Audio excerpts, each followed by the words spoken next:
back with the program.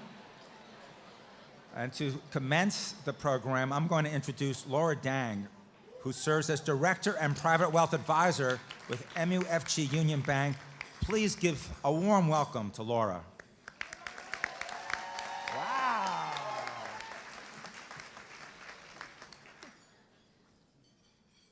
Good afternoon, and welcome to this year's 2019 Women in Business Awards. Thank you, Richard, and thank you, Orange County Business Journal, for recognizing women in business in our community for 20 consecutive years. Excuse me, 25. That's it. I took away 5. Time flies. Time flies.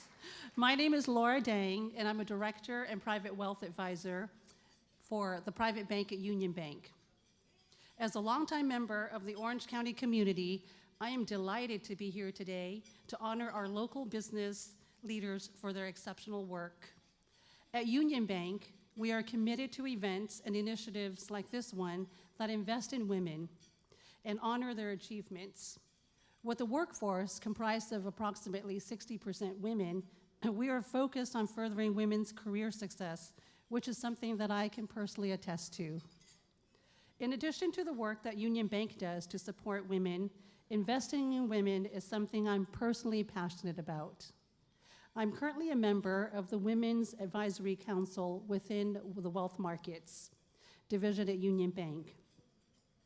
It is dedicated to raising awareness of women as a growing and unstoppable economic force, while determining how to best help women and men alike to address their unique and distinct financial needs. Let's pause for a moment and recognize the past recipients of the Women in Business Awards. If you are a past winner, I would like to ask you to please stand. You'll also note in the back that names will be scrolled for their recognition. Please do stand. We'd like to recognize you.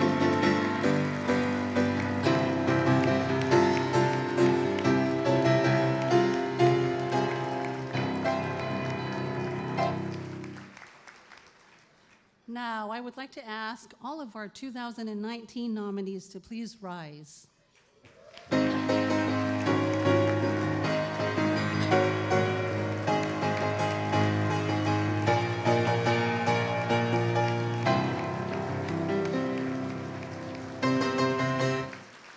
You'll notice that their pictures have been scrolled throughout the program and will continue to scroll behind here in our screens.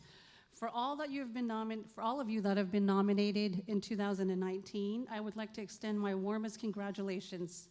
Today, we are here to celebrate each of you for your success. It is an honor for us to recognize all that you have accomplished throughout your careers. Our keynote speaker today, Laura Schwab, has an incredible story, and it is a tangible example of a woman right here in our business community of outstanding achievement. Laura is the first female president of Aston Martin and has been president of the Americas since 2015. In learning about Laura, what struck me is how much her story and career path resonated with my own, and likely many of you in the audience. Dedication to your career is often coupled with considerable challenges, from identifying professional opportunities to balancing family and having mentors that believe in us. Laura attended the University of Notre Dame and then went to law school, becoming a contract lawyer upon graduating. She quickly realized that law wasn't the career direction she wanted to pursue. Laura moved to Southern California, where she knew just a few friends and started applying for different jobs. Although she had no background with cars, Laura landed at a digital startup company that sold cars online. She was actually employee number 11. A mentor recognized her skill set and thought that she would make a great candidate for a position that Land Rover had. They were looking for a project manager to help them pre-sell cars online. Laura landed the job, of course. At 26, she was given responsibility to lead an entire project team at Land Rover. The first reaction of one of her team members was to call her out for her age and assume that she was inexperienced.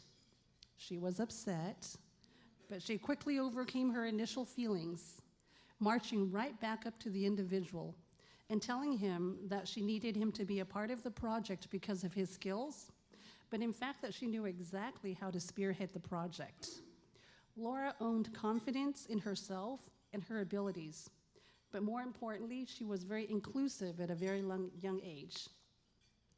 When Laura was transferred to England for Land Rover, she was one of the few female directors there, and an American one at that. Fitting in and overcoming culture shock took time, but she continued to excel and was recruited by Aston Martin for her current role. Right after starting her new job, moving back to the US, Laura became pregnant. Feeling guilty at first, but Laura pleasantly was surprised that she had the full support of the CEO of Aston Martin, Andy Palmer, as well as the company itself. They supported her throughout all of it. Today, as the first female president of Aston Martin in their entire history, she has embraced the notion of treating the brand like a 105-year-old startup. She helped launch Tom Brady, great call on that one, as the first brand ambassador, and has executed many successful experiential marketing efforts. In 2018, Brand Finance named Aston Martin as the world's fastest growing automotive brand. While she spends much of her time on an airplane, Laura's home base is right here in Irvine, which is Aston Martin's regional headquarters. Please join me and welcome Laura to the stage.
Thank you. Oh, wow, I'm really loud. The video wasn't quite that loud. It says limit my remarks to 2 minutes. I'd go ahead and tuck in for about 25 if I were y'all.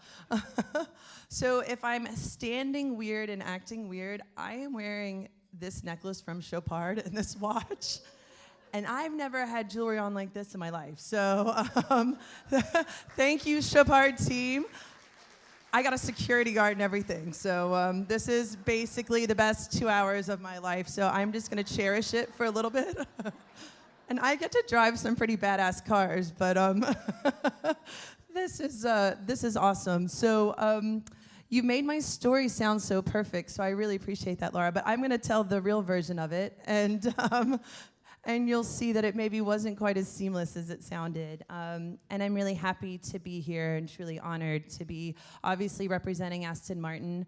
I live in San Clemente, and to be part of this community. So here we go, get ready. You're gonna hear about how a girl from Louisville, Kentucky didn't only become the first female president of Aston Martin, I'm one of 2 women in the entire automobile industry to ever have this title.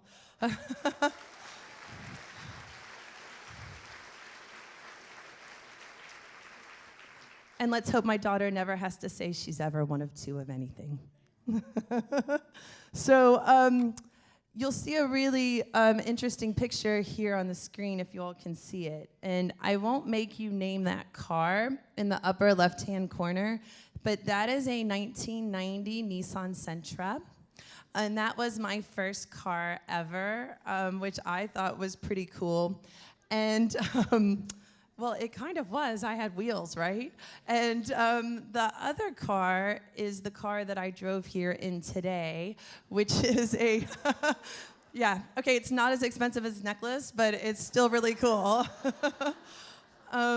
And that is a DBS Superleggera, which is 715 horsepower and 664 pound-foot of torque. So there's been a nice progression for me from a car and a jewelry standpoint today, too. So, okay, I'm going to talk about me. So here we go. So this is a picture of my family. I was born in Atlanta, Georgia, and I grew up in Louisville, Kentucky. So the y'alls are, I'm from the South. You're like, which one is she? I'm the one with the really dark hair in the middle. So to anyone who's a hairstylist, thank you for all these highlights. Much appreciated, because I like it better now. But clearly, I think bangs are still in.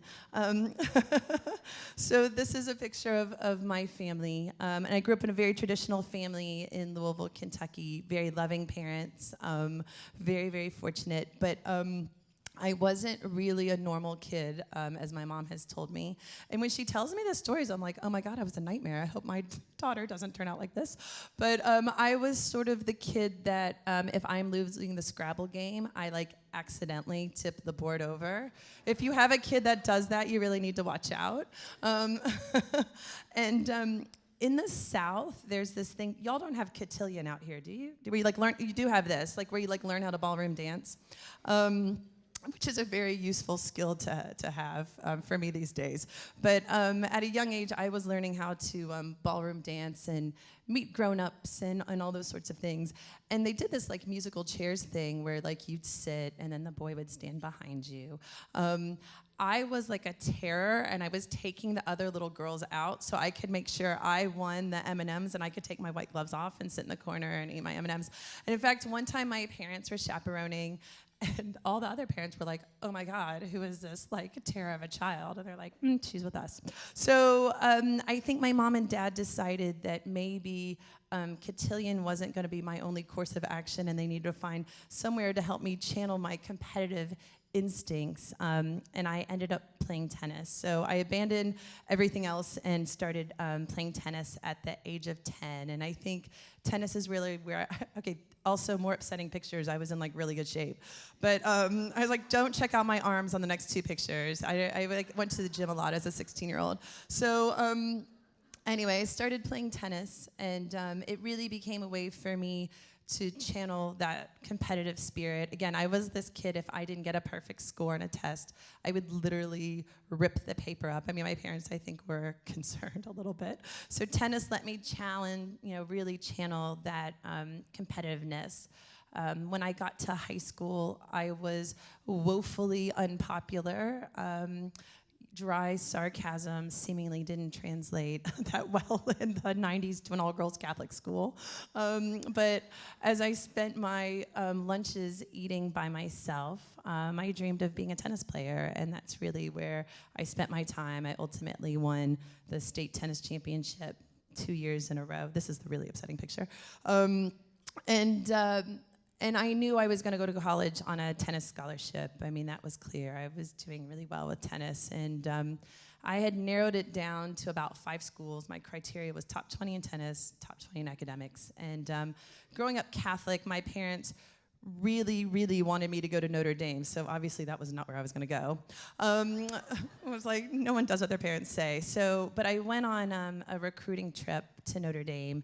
And they're very smart there. They bring you in on a football weekend, which is pretty remarkable. And I fell in love with Notre Dame, and I went to Notre Dame on a full tennis scholarship. So college is an interesting period in my life because I finally wasn't quite as unpopular, and playing Division I sports is pretty cool. But I had no thoughts about like what I wanted to do, and I always marveled at other kids who seemingly are like, I'm going to go into business, or I'm going to do this. I'm like, I don't know, maybe I'll be a doctor like my dad. So I started taking the classes to go pre-med. I was like, I don't think so. This is very hard. And I started trying to figure out what I would do. And I came up with the double major of government and Spanish. So no knock on Notre Dame. I love my alma mater, but I know very little about the government, and I can't speak Spanish fluently. So I'm not actually sure how I graduated with that double major, but seemingly it worked out. But there is something weird with our system. When you're 19 years old, you pick a major, and all of a sudden this is what's going to dictate your career path. And I had never even thought about who I wanted to be from a career standpoint. So I graduated, I'm captain of the team, and like anyone, I realized I was like, well, I'm not gonna go on the pro tour. What am I gonna do? Government in Spanish. I'm gonna go to law school. So I take the LSAT, and I decided I would go back to Kentucky, which felt like a safe place to go for law school. I spent the summer traveling Europe, and I get to Kentucky for law school. Okay, any of y'all that are lawyers, like if you've been to law school, there's actually an assignment before your first day. Yeah, I didn't know any of this. In my head, this whole law thing is like, I'm going to be like Elle Woods in Legally Blonde, and she looked awesome going to law school, so it is not at all like that. I'm just gonna, if you're considering a change in career and you're gonna go to law school, just come have a conversation with me. We need lawyers, but it was a really tough 3 years. And after my first semester, I was like, I kind of came crashing down, to be quite frank. And I talk a lot to people about my mid-20s. I went from being a captain of the tennis team at a wonderful university to being a mediocre law student. So I said to my dad, I was like, I think I'm gonna quit law school. It's not for me. The people are really mean. It's really hard. I don't even know if I wanna be a lawyer. He's like, just stick with it. And I think he knew I'd never quit anything in my life. So I finished the first year, and I make it through all 3 years. And I start practicing law. So again, not sure why this was my decision. I started practicing contract law. And I found myself one day agonizing over whether we should utilize a semicolon or a colon. And I was like, these are tough decisions, people. I don't know. I don't even know if I can make this decision. And I thought, maybe this isn't the career for me. So it is quite upsetting. So I decided that I wanted to maybe move, and I'm like, maybe staying in Kentucky. I hadn't made great choices in those years of law school. I hadn't picked a perfect person to spend my time with. I didn't love being in school, and I'm like, I think I need to get out of Kentucky. And where else would any good Kentucky girl go when she doesn't know where to go? I decided to come to California. Now, I was like, okay, I'm not gonna be a lawyer. I had some friends living in the San Diego area, and I said, look, is there any way I can use your all's address on my resume? And my resume basically said I had done nothing other than play tennis and go to school. I was like, but I'm gonna get a job in California. You can imagine my parents' dismay as well. Like, what? Like, all of this schooling, and you're gonna go to California. So I started applying for jobs in San Diego, turned down for every single one that I applied for. It's also interesting because you start applying for jobs and people say to you, well, you don't have any experience. It's like, yeah, no shit, I'm trying to get some experience, people. Like, I know I don't.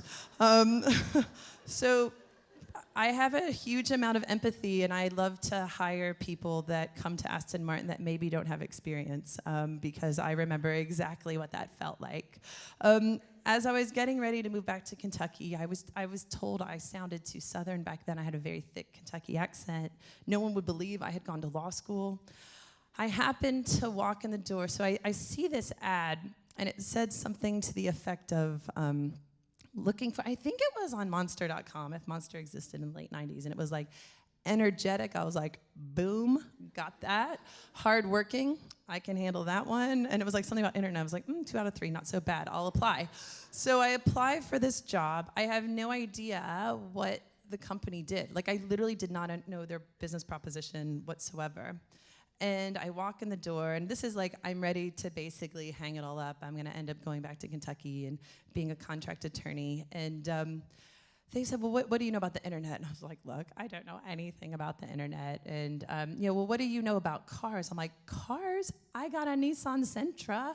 I know a lot about cars. And they're like, well, we're this startup company. We sell cars online. And as I left to go to the door, the HR manager is like, we want to offer you a job. And I was like, you are kidding me? I am going to get a job? And they were like, we would like to offer you $20,000. $100,000 and like 100, shares of stock. And I'm like, oh, yeah, I am so taking that. That is not very much money, people, in Southern California in the late 90s. But I take the job, and that is where my career in automotive actually started. Now, I thought I was going to be a multimillionaire at around age 26 because this whole thing, we were going to go public, and my 100 shares of stock were going to, really come to fruition. I was making not enough money really to feed myself, so I worked 2 extra jobs. I was working 3 jobs. My favorite extra job, have you all ever done the game where you ask your friends, like, what's the weirdest job you ever had? If you haven't done it, it's so fun because you can't believe what people have done. My job was, Tony Robbins, like the motivational speaker, they needed people in the evenings to come and like write responses to fan mail. Like these people would be like, oh my God, Tony Robbins, you have changed my life. And I was like, well, thank you. I'm glad you attended my seminar. That was my job. I was like, Tony Robbins is going to come after me at some point. I'm hoping. I'm going to meet this man again. Well, they gave me a script, and I was like, oh, we can do better than that. I mean, I did have a law degree, so I sort of did know how to write. So that was one of my stranger jobs, but worked 3 jobs, ate beans and rice the last week of every single month. But still, I've got employment. I can't believe this. And a very good friend of mine who actually lives here in Orange County, his name is Dean Evans, and he's the chief marketing officer for Hyundai. He and I worked together, and he'd gotten a job at Land Rover. And he's like, look, Laura, I got to tell you what. I know you think you're going to be a multimillionaire. It's not going to happen, but I think I can get you a job as a contractor at Land Rover. They need to build a website. There's all sorts of things, and I think you could do it. And so I go for my interview. I get the job. I used my law degree once. I wrote my contract for employment at Land Rover. I know. It was a pretty well-written contract. I focused a lot on reimbursement of food. I did. I don't know why. I think because I ate beans and rice like the last week of every month, I was like, oh, these people are going to feed me. So anyway, so I start my career at Land Rover, and you told the story, the part of the story that you missed out a little bit. So I was in charge of getting this group of people together, and I know for all of us right now, it's impossible to imagine that like websites didn't exist, but this is literally like late 90s, like year 2000, and we're building this website, and I get this project team together. And it's my first day at work, and I had been working at a startup. We wore like jeans and t-shirts every day, so I was like, okay, I need to look really professional. What are you gonna wear if you're gonna look professional? A cardigan sweater, obviously, and a pearl necklace, like every good Southern girl would wear. This is the only day I'm not wearing a pearl necklace because of this action. So anyway, I have this meeting, and the guy did say to me, what could you possibly know about any of this? You look like you're 12, which I was asked if I was a high school intern. I mean, now I would probably take these all as compliments, but when you're really trying to prove yourself at a business, it's not a compliment. So I was really upset, and I got in my car, and I was like, maybe I'm not cut out for this. And I went straight to Taco Bell, and I had 2 Nacho Bel Grande, which sounds, I don't know, I feel like they're smaller now, and I could easily knock back 2 on any given moment in time. But at the time, it seemed like an excessive amount of food. And I went back to the office, and I was like, you need to work with me because we need to deliver this project. And I think it was one of the first times I realized I could start finding ways to assert myself in work. So when I started this role at Land Rover, I ultimately got hired as a full-time employee. I was told, we're not sure this internet thing's gonna take off. You need to go learn the car business. So I spent a lot of time learning the car business, and it took me through every sort of sales job, every operations job. The hard thing was, as I looked to every corner office to figure out, what am I supposed to wear? Maybe cardigan sweaters. Like, no one else is wearing a cardigan sweater except for me. Like, what am I supposed to look like? Every time I looked in one of those offices, it was all sort of middle-aged white men.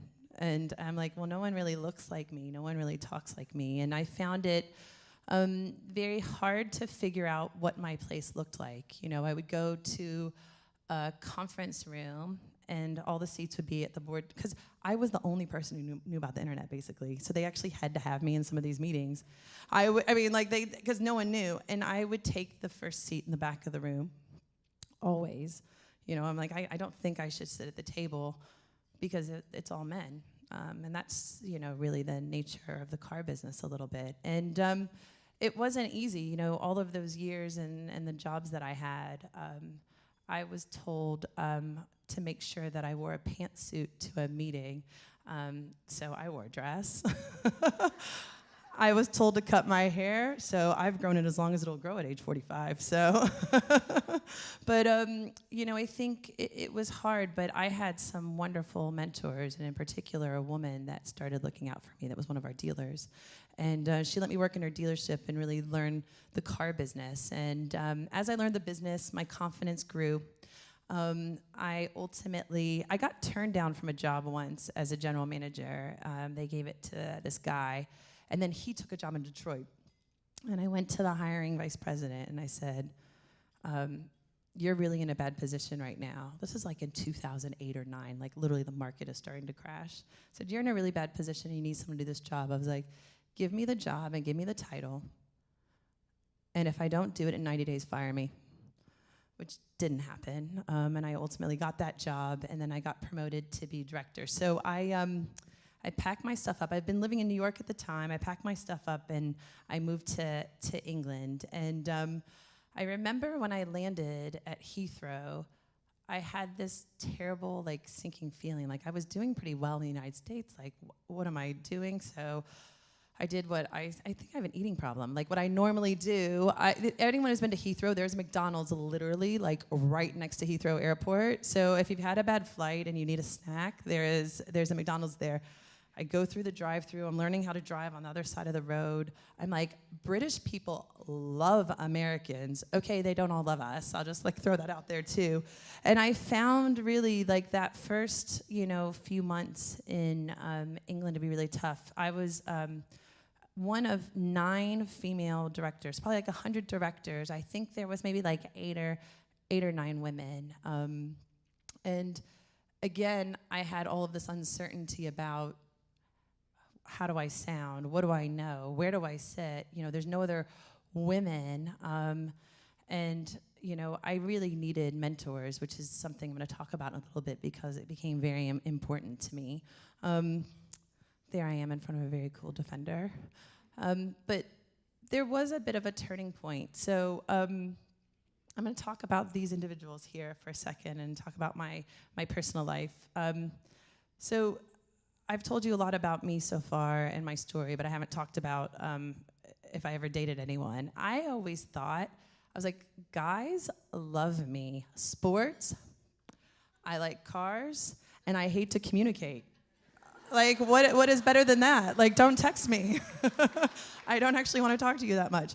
So I always found myself to be, I always had guys in my life, but I'd been so focused on my career, head down, I need to take care of me, this is, I need to prove everyone wrong that told me I wasn't gonna make it. So moved to England, sort of struggling a little bit personally, very focused professionally. I found it very hard though. And the goofy guy leaning in is one of my best friends, Frank. He's the only person I knew when I moved to England. And he's like, you are so boring. I was like, I'm not boring. He's like, look, I've met some friends. Why don't you, come out and meet us? This was the night of William and Kate's wedding, actually. I remember it very vividly. And I was like, I hate your friends. Drink too much beer and, talk about chicks. I'm not into it. Anyway, I walk into this pub, which is where you meet everyone. And that is where I met the guy in the middle, and his name is Nick. And Nick proceeded to ask me out for 5 months. And I said no every time because I'm like, I do not have time for this.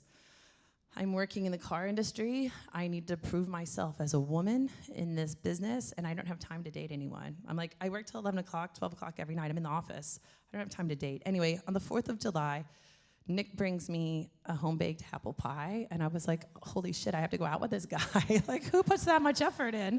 So I go out with Nick, and my mom and dad come to visit. My mom meets Nick, and she's like, we have hated everyone you've ever dated. This guy actually seems quite good.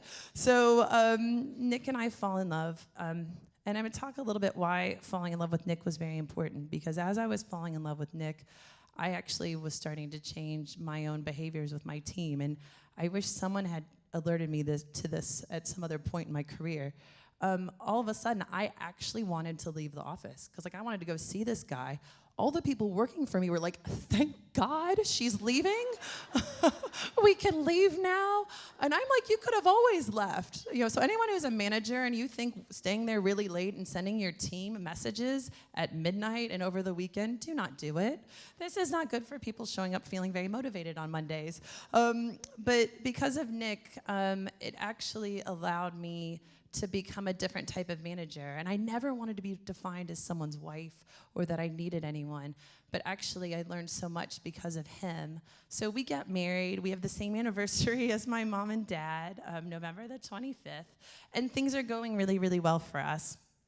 I've met basically every member. Yeah, that's Prince Charles. So I know, I'll tell you the story. So I've met every member of the royal family, well, I haven't met Meghan, but because she came along after I left, but except for the Queen.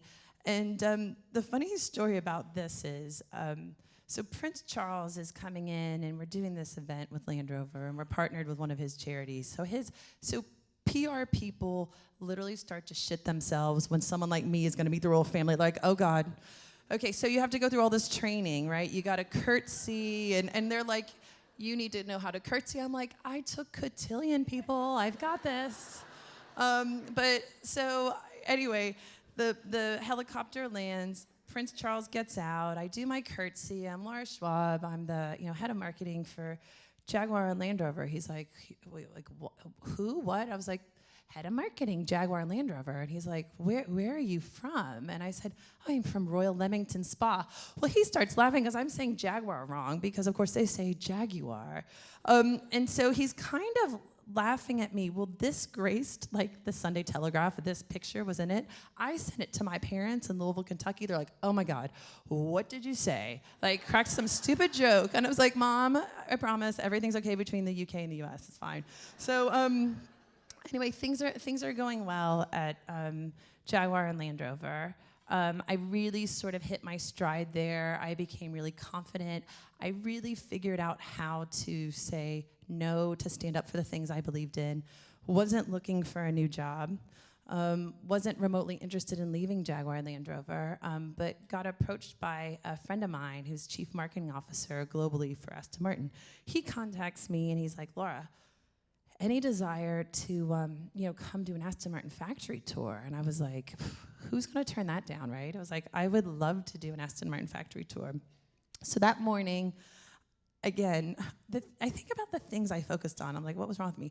I was going to a cricket match that day. Has anyone ever been to cricket? Okay. Oh, yeah, right. Okay, well, I'm like, what do you wear to cricket? I was not focused on the factory tour. I was like, what do people wear to cricket? They must wear all white. I will wear all white. No, only the people who play wear all white. The people in the stands do not. So it goes cricket match. I'm knocking back champagne. I was like, oh, gotta go to my factory tour. So I get up to the factory tour, meet up with my friend Simon Spruill, and he's like, so excited to see you. We had worked together here in Orange County at the PAG building, which is now Taco Bell building. And he's like, I can't believe after all these years we live in the middle of England together, in the same place. So I go to take this factory tour, and I didn't know that much about Aston Martin, and the doors open to the factory, and it's deadly silent. And I'm like, oh, they must be taking a break. And Simon's like, nope, that's the beauty of it. Come in here. And he proceeds to tell me about how the cars are made. You start picking up noises, and if you ever have a chance to go to England and you want to do something and spend a day, you have to do this. It's so remarkable. All you can start hearing is the sound of sewing machines, because every Aston Martin, it takes 300 hours to make every car. So in our 106-year history, we've made as many cars as Toyota makes in 1 week, to tell you how special and bespoke these vehicles are. We go over to the seamstresses who are stitching it. So normally when a car goes into, if you've been to a factory, they sort of go down a factory line. One person does the right side, one person does the left side. You can't do that if it's handmade because every human being has a unique stitch. So only one person can stitch the inside of a car. And we actually have people on our team that can look at the stitching of our cars and be like, oh, the person was left-handed or right-handed just based on how it's stitched. So Simon starts taking me through all of this and the 50 hours of paint. And if you have a chance to go look at the car out there, look at the badge. The badge is actually a piece of jewelry. Chapard people, you're going to want to go check this out. It's made in the Jewelry District in Birmingham, England. Anyway, Simon starts telling me all this. We're going through the factory. And he's like, oh, well, look here. Here's our global CEO, Andy Palmer. And I am like, Andy, great job. I can't believe this. This is amazing what you all are doing here. And he's like, wow, we've got a big plan for Aston Martin. We're getting ready to launch 7 new cars in 7 years. I'm like, that's awesome. I really wish you good luck with that. And, I have no idea. And he's like, we'd like you to be part of it. And I was like, holy shit, this is a job interview? And then I'm like, wait, did I just curse? Like, everything's gone wrong. I'm wearing all white. I'm on a factory tour. I drank too much champagne.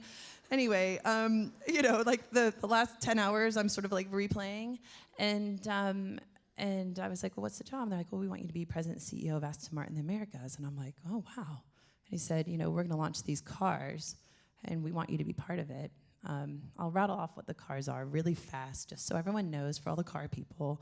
It started with DB11, a V12, a V8, a Volante, which is a convertible, the new Vantage, the DBS Superleggera that I wrote in here on today. We're revealing an SUV at the end of this year, a mid-engine, which is going to basically kick Ferrari's butt, and then 2 Lagondas, which will be all electric. So he rattles these cars off, and I'm like, and you want me to be president? So I go home, and I sit down with Nick, and I'm like, Nick, he goes, oh, how was the factory tour? Tell me about it. So I go through the whole thing, and I was like, they want me to be president. And my husband looks at me, and he goes, oh, my God, that is the coolest fucking job in the world.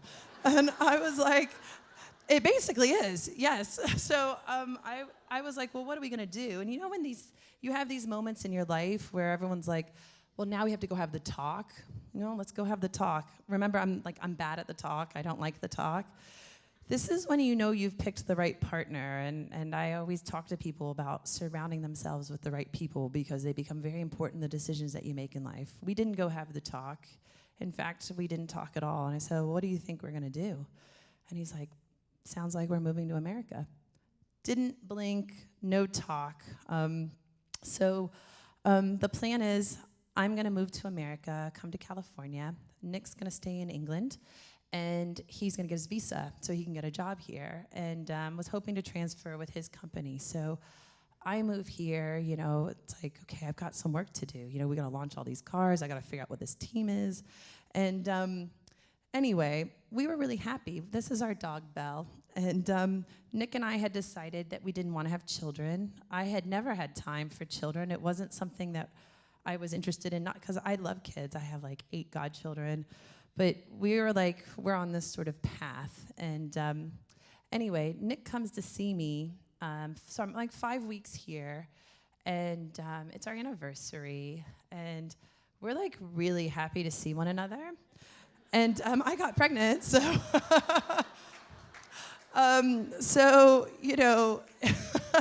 these things, I know how it happens. Like, I ran out of birth control. I didn't have a doctor here yet, And I'm like, I'm 42 years old. What are the chances?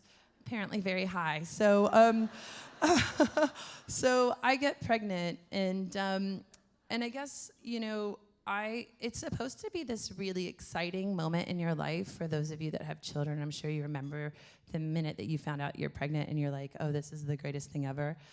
I had a total sense of dread and guilt. And my initial thought was not like, oh, God, this is a miracle. This is God's plan. My original thought was, they're going to be upset that they hired a woman. And then I started feeling guilty about that. Any man would want to be president and CEO of Aston Martin. Any human being on the planet would want that job. They hired a woman. They'd never hired a woman. Only Mary Barra is the other female CEO and president, and here I am pregnant. And then I felt guilt because I thought, oh my God, all of these women that had worked for me, and they had to come tell me they were pregnant, did I make them feel badly? And I went through a really difficult period. I lived here. I only saw Nick twice during my pregnancy. And anyone who's pregnant, period, but at 42, Marcy, you know what my feet looked like. They were not good. It was not a beautiful pregnancy. And we weren't sure Nick was going to get here in time, but he showed up 5 days before my daughter Marie, who's named after my mother, was born. There she is going to Notre Dame, her first Notre Dame game. So what's happening? Oh yeah, and she has an Aston Martin.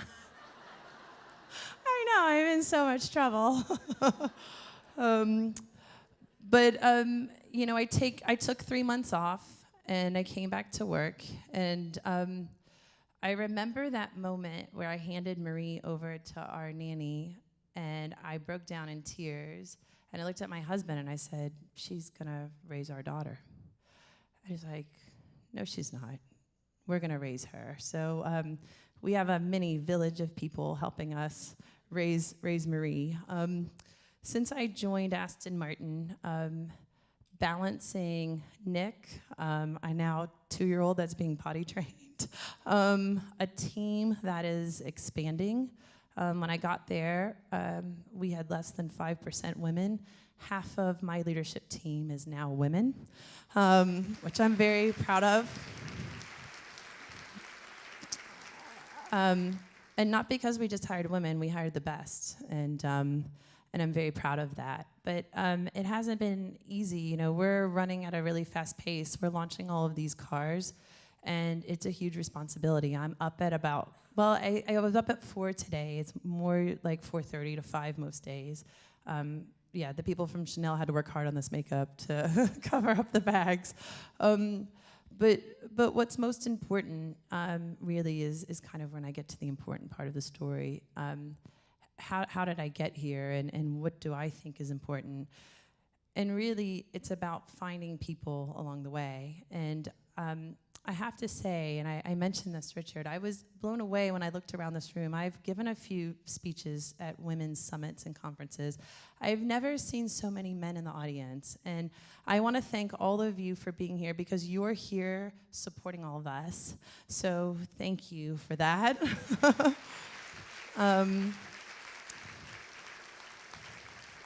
Because surrounding yourself with the right people is what propels all of us, not only to do better things in life and be better at our careers, but that's what propels me, I think, to be a better person. And one of my best friends is here today, who I met when I moved here, and her support. And you can't do this on your own. And I spent so much of my career thinking you could do it alone.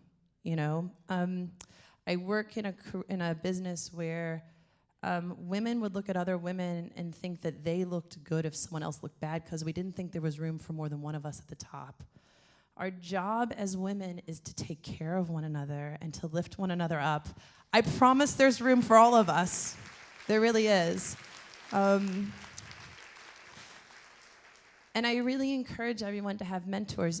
At any stage of your life, at any age of your life, look for people outside of your workplace from different industries. One of my mentors now she is the first female president of the University of Louisville. Her name is Dr. Neeli Bendapudi. She is a total badass.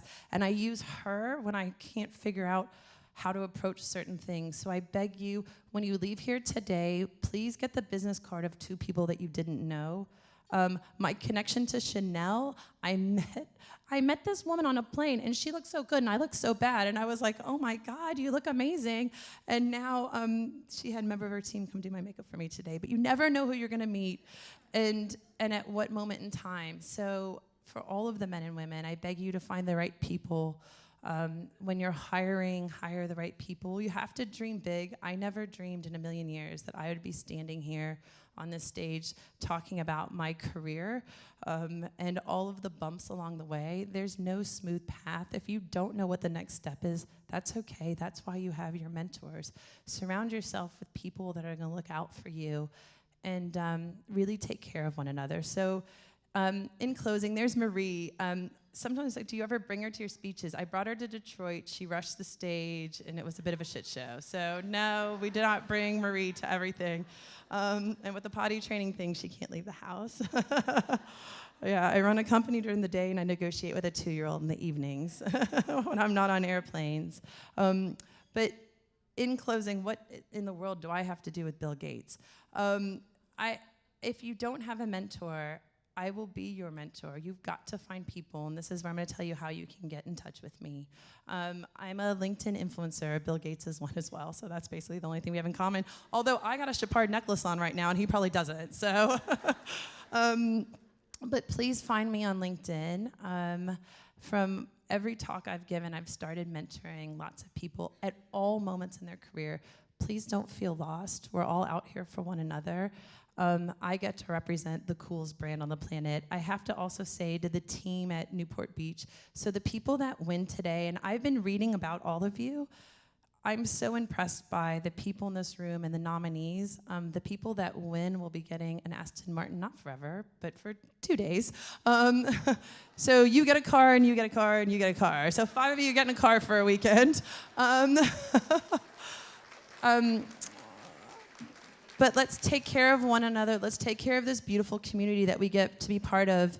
And for the Orange County Business Journal, since I moved back to Orange County, they have literally asked nothing of Aston Martin and from me other than friendship and partnership. And so to Bobby and Richard and to the entire team of the Orange County Business Journal, I read it every day. Thank you.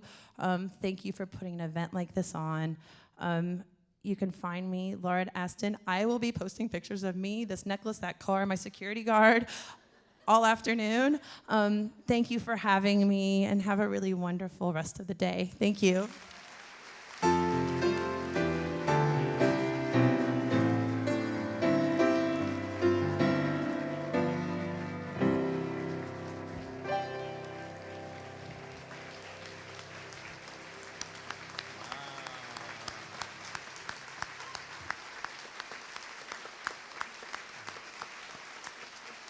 A standing O. Not every keynote speaker gets a standing O. Wow, so authentic. You've obviously touched people. I guess the winners will get their temporary Aston Martins, just like you have your temporary Chopard. She still thinks it's a speaker's gift. Anyway, to expedite the program, I'm going to introduce all of our presenters at once, and then we can go through the award presentations without further interruption. We have Colleen Dillaway, Director of Public Affairs with Cox Communications. We have Emily Mcmurray, Market Manager with Chase. Yes. We have Jean-Baptiste Maillard, Managing Director, USA and Canada with Chopard. Came here from Miami for this event. Joanie Rogers-Conte, founder and CEO of Senegers International, Senegents, who won this program last year. And we have Manishi Parikh, Senior Vice President, Middle Market Banking with Wells Fargo. And as a reminder, applause. As a reminder to our award winners, the program allows for 2-minute acceptance remarks. And now, here's Jean-Baptiste Maillard to present the first award. Thank you.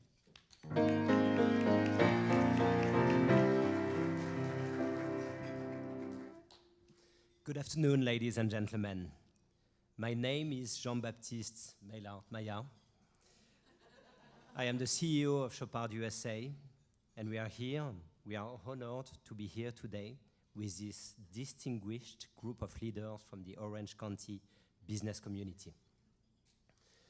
Chopard has been a family-owned, independent watch and jewelry manufacturer for more than 159 years. The company was created in 1860 in Switzerland. At Chopard, women have always had a decisive influence. More than half of our watchmakers and jewelers at the factories are women. Caroline Schöffele, our co-president, leads a brilliant team at our Geneva atelier.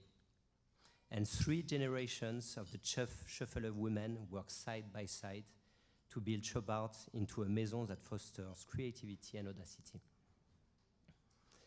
The magnificent pieces you see on the red carpet at the Cannes Film Festival or at the Oscars, for example, reflect our craftsmanship, passion, and spirits. Those have been adorned by many celebrities for more than 20 years. You might have seen a few pictures 2 days ago at the Met Gala. But being a luxury brand today involves more than just designing beautiful objects of desire. It requires us to exercise leadership to preserve and support the earth in a sustainable and ethical way. We've taken the lead in our industry by making the commitment to only use ethical gold. And this is for all our jewelry and watches. As of July 2018, Chopard only acquires gold for accredited sources that ban use of child labor, finances a school, and bans the use of chemicals that pollute the earth. To be the first in our industry to do this was a major undertaking.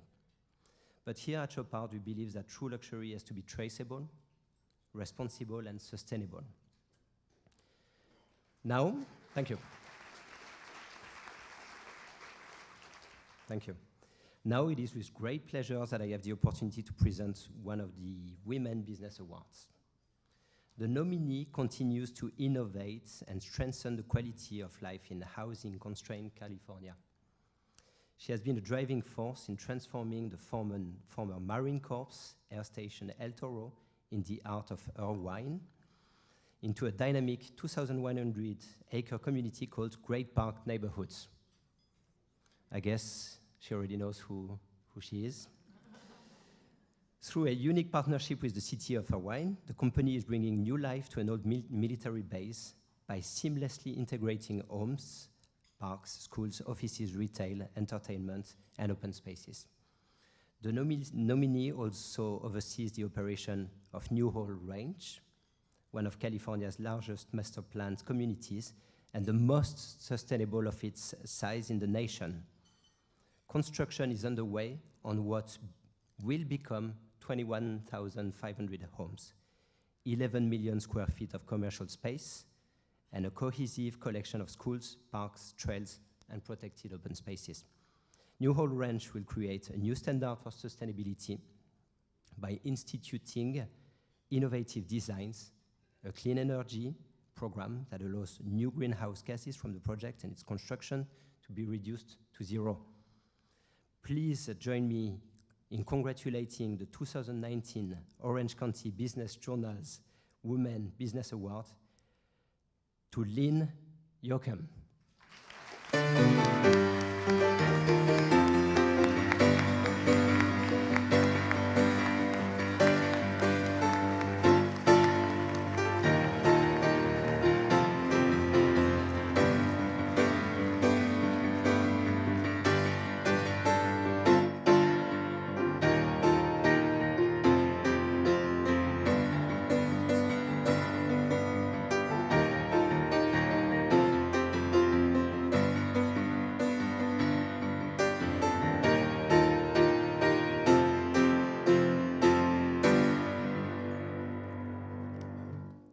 Thank you very much. And in the true spirit, I'm going to give you as my mentor, because you have the cars. And I'm going to give you as my mentor. And I brought some extras. Your comments were amazing, and your story was amazing. And I think many women here today have had similar stories, and that's what makes us all bond together. Special. Richard? Here we are. Here we are, 25th year. Yeah, I don't want to say how old I was 25 years ago. I just want to thank you all for the honor and the privilege to be here with you, accepting this award. They say that no man is an island. Look at all the men in the room. Well, no woman is an island either, and it takes all of us together. I am fortunate to work for a company like Fivepoint, and I have 2 tables of supporters over there. Everyone like the... Many of us have been together over 20 years, And so when Jean-Baptiste, when you introduced me and the communities that I'm involved with, it's really been a collaboration through all of us, men, women, our children, our families, have all come together to make that happen. With Emile's leadership, and many of you know, together we build an environment that provides so many women in business the opportunity to do great things.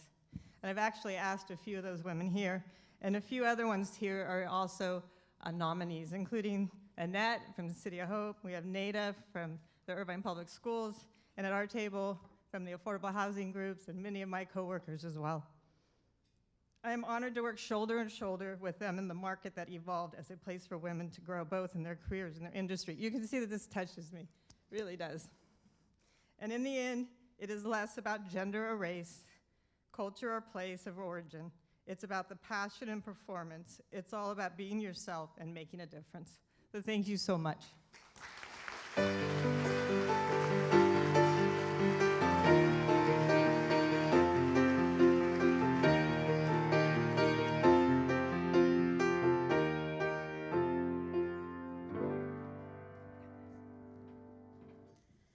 Good afternoon. On behalf of Cox Business, thanks for joining us today to recognize the honorees of the Women in Business Awards. I'm Colleen Dillaway, Director of Public Affairs for Cox, and no, my necklace is not as gorgeous as the Chopard, but one day. I am, however, grateful to work for a company and an industry that is dedicated to empowering and engaging our women in the workplace. We encourage all of our employees to become members of Women in Cable or Telecommunications. We also call it lovingly WICT. Their mission is to create women leaders who transform our industry. It's pretty simple. During Women's History this year, back in March, WICT celebrated 40 years of supporting women leaders with the campaign #LeadWithMore. And that featured real women executives at companies just like Cox who are thriving in our industry. The message of the campaign was also pretty simple. We need more women leaders, and when we have them, we all do better. So now, I never set out to have a career in tech or telecommunications. STEM wasn't even a word then. We all know what STEM is, right? Science, technology, engineering, and math. It wasn't even a word then. Nobody ever said I couldn't do it, but nobody ever told me I could either. So literally 20 years ago, I temped my way into my industry, and I am ever so grateful that I did, because it has invested in me and has turned me into the leader that I am today. And I look around this room and I think to myself, we aren't alone. The women leaders in this room aren't alone. All we have to do is look at our daughters, our nieces, our granddaughters, and know that they are coming right behind us, and they're coming really fast. But again, I look at the women in this room and I feel really good, because I think those girls are in really good hands. Okay, enough about me. So my industry, and particularly my company, Cox, are committed to investing in women leaders. And for over 15 years, we have been a contributor and a participant in this amazing event. And we're proud to celebrate all of the remarkable women in this room. So let's give them a round of applause, please. Richard, you and OCBJ do a fantastic job, so thank you every year for throwing this party so we can all come celebrate. So it is with great pleasure that I have the opportunity to present one of the Women in Business Awards. This nominee launched her business out of a rented cubicle, and she now runs Orange County's third largest women-owned business. Do you know who you are yet? Okay. With a passion for both furnishings and people, she saw a great opportunity to make a name for herself in Orange County's burgeoning design and commercial real estate industries. You're getting a clue, aren't you? Driven by her personal mantra to do the best and highest good for all concerned, she has created long-lasting, honest relationships by providing thoughtful, tailored workplace solutions. Over 20 years later, her company is more than 200 people strong, with offices in Newport Beach, Los Angeles, San Diego, and Spokane, and boasting a diverse range of clientele like Allergan, Microsoft, Netflix, Mazda, and Hogue. Please join me in congratulating on her 2019 Orange County Business Journal Women in Business Award, Rosemarie Smith, founder, president, and CEO of Systems Source, Inc.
I was totally not expecting this. So thank you so much. It was really wonderful to listen to you speak and to hear somebody use the word fuck out loud. That was a woman. So I already like you. And do I really get to drive an Aston Martin? Oh my God. I just want to say I am truly humbled by this. It wasn't expected at all. And when I walked in and you see all these sponsors that are here to support women in business, what an incredible long way we have all come. And it's so exciting to see you all here. So thank you so much. Oh, and I have to say this. Just like you said, no one does this alone. There are so many people, and I've had a mentor every day for the last 30 years, okay? I really believe in them, so if there's anyone I can help, I'm available. So thank you so much.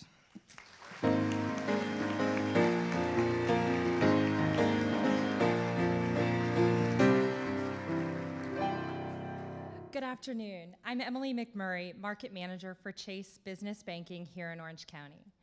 I have had the great pleasure of working with small business owners for the past 23 years, and specifically here in Orange County over the past 5 years. I feel so fortunate to be part of this industry and work for a company that strongly supports women at all levels of the organization and works to put women in leadership positions. Investing in women's success is a key priority at JPMorgan Chase.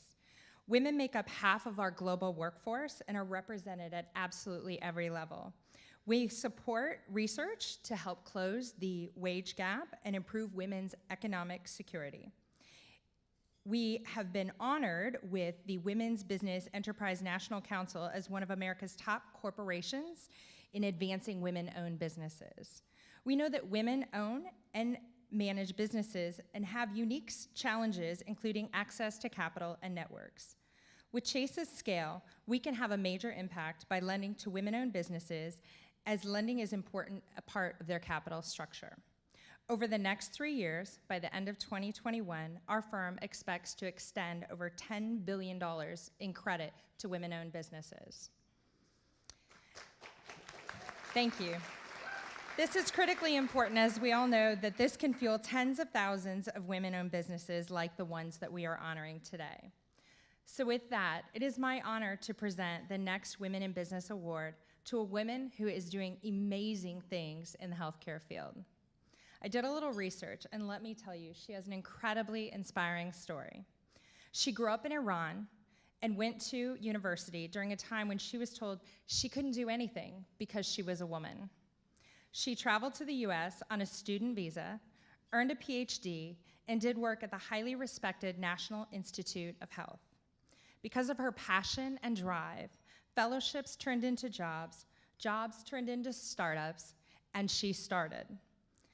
She's an immigrant, a scientist, a fundraiser, innovator, an author, a patent holder, and an entrepreneur. She also is the founder and CEO of Bioniz, Therapeutics, which is developing new types of drugs that fight cancer and autoimmune diseases such as celiac and T-cell leukemia. Please join me in congratulating Dr. Nazli Azimi.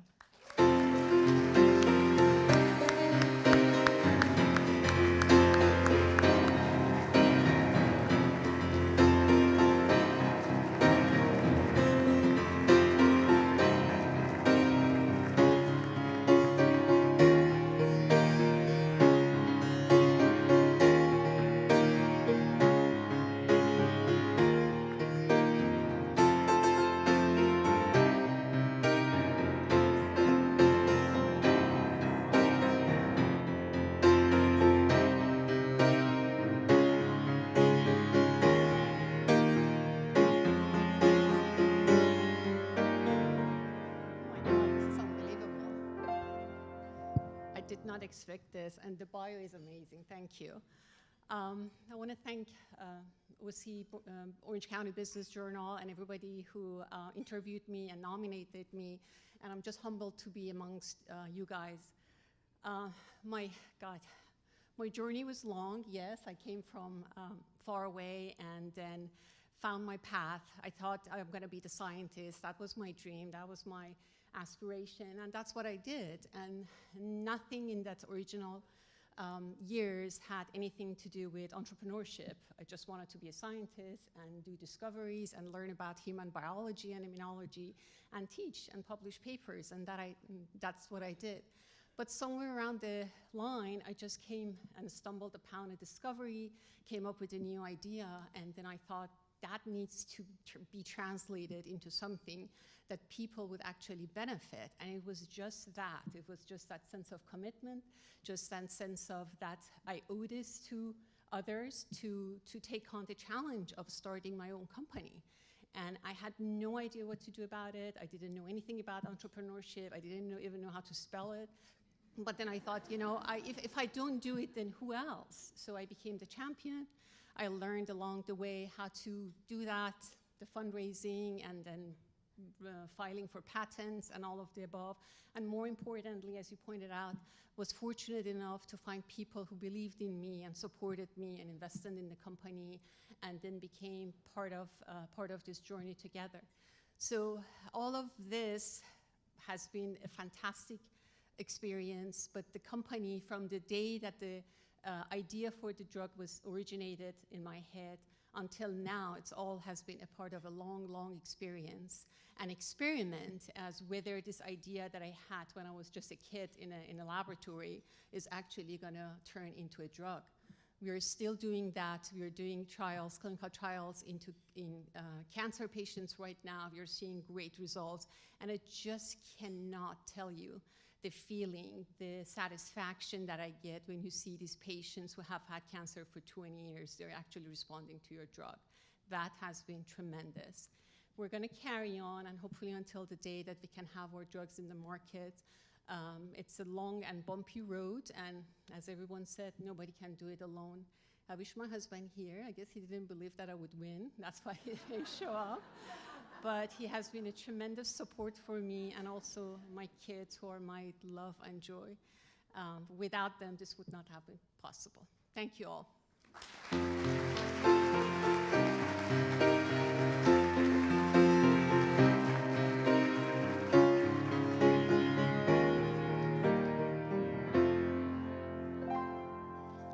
Hello, I'm Joanie Rogers-Conte, CEO and founder of Synergence International. It's a cosmetic company that empowers women around the world to choose to live life in love and abundance and then work for it. That's about all I'm going to tell you, because next month I'm the keynote at the family-owned business, and I'll tell you a lot more about the company then. So it's an honor for me to be here today to present an award for the OCBJ Women in Business. This particular winner is an incredibly deserving woman. In an industry dominated by men, she has crashed through the glass ceiling to become not only a successful business owner in our very own Orange County community, but also a valuable thought leader in her industry. 9/11. Most of us here in the room can remember exactly where we were and what we were doing as we watched the horrors of the day and the weeks unfold before us. Thousands took action in countless ways to help ensure that what happened that day would never happen to us again. On this day, for this selfless and patriotic woman, birth was given to an idea. Birth was given to an idea with the mission of protecting the democratic rights that are embodied in the vision of America and its allied countries. Under her leadership, her company has developed over 50 innovative training systems, job performance aids, and software products that have brought value to over 10,000 organizations in warfighter, first responder, and commercial industries. An active leader in her industry, she also founded the e-Supply Chain User Group of Southern California and currently serves on the board of directors of Syncronetics, Inc. Her articles and interviews have been featured in several publications, including the Defense Management Journal, CIO Magazine, and Manufacturing Automation and Management Magazine. Her work and dedication to her country and community stretches beyond her industry into philanthropy. Her success has enabled her to contribute to worthy military and civilian causes by donating to veteran programs, global disaster relief organizations, and childhood and family poverty programs on an annual basis. Her contribution to society and our community is truly valuable, and her work will continue to inspire and save lives for years to come. We are all, one way or the other, indirectly or directly, indebted to this amazing woman. It is with great pleasure that I introduce a 2019 winner of the Orange County Business Journal Women in Business Award, CEO and founder of Avatar Partners, Marlo Brooke.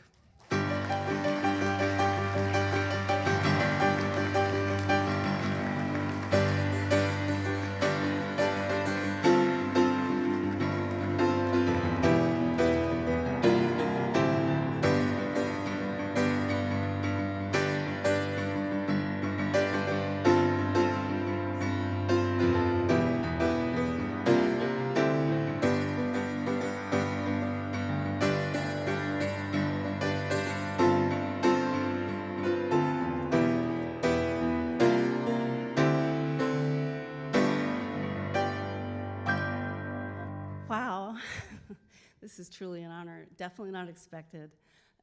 Thank you, Joanie, for those beautiful words. I didn't really have anything prepared. I do want to say that yes, I'm really a technophile. I have two weaknesses. One is that I love technology, and the other is that I cuss like a sailor. I attribute that to my military customers. I just blame it all on them because they cuss all the time. But, you know, I've kind of always had it in me. But when I did found the company, it was because of 9/11. I had never served in the military. I had never really even understood why America was so great. And as a woman who was really, you know, I've always been passionate about technology, and I have always had to deal with being one of the very few, if only maybe even the only woman in the business or in the boardroom or in the customer meeting or in the conference. You know, that glass ceiling has been there in technology, but when I founded Avatar Partners, that became even more evident in the military environment and the government environment and dealing in Washington, D.C. and all of the things that go on there. It really is a good old boys network. And you know what that does? It just makes me even more determined to win. So the way that I've approached things is just one relationship at a time. What can I do every day? I wake up in the morning and I say, what can I do to make this world a better place? And that starts with interpersonal relationships, and it starts with both men and women supporting each other. We really are, there is really no difference. We're all here in this ecosystem, we're all different, and we're all here to make our own lives better. We all have, many of us have children. I'm a single mom, and I have a 6-year-old son and a 9-year-old daughter.